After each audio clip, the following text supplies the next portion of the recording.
আসসালামু আলাইকুম বন্ধুরা, কেমন আছো তোমরা? আল্লাহর রহমতে অনেক ভালো আছো আশা করি। আমিও আল্লাহর রহমতে ভালো আছি। আজকে আমাদের একটা কুকুর ছানা, বাচ্চা কুকুর মারা গেছে।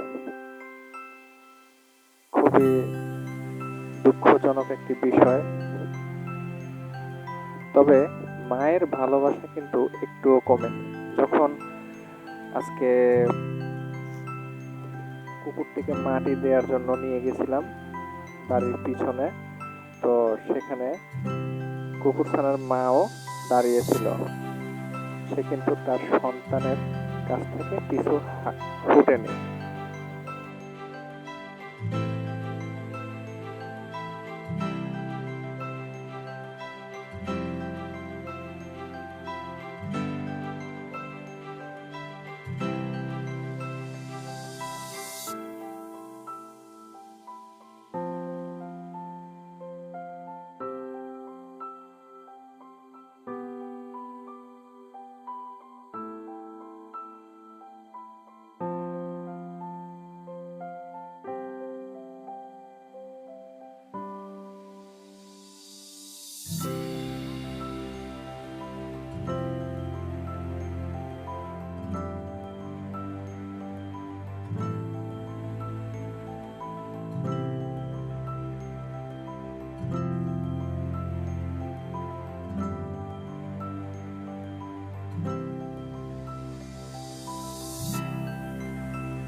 ভালোবাসা রইল সবার প্রতি। তোমরা আমার চ্যানেলটিকে সবাই বেশি বেশি করে সাবস্ক্রাইব করো, শেয়ার করো এবং লাইক কমেন্ট করে দাও।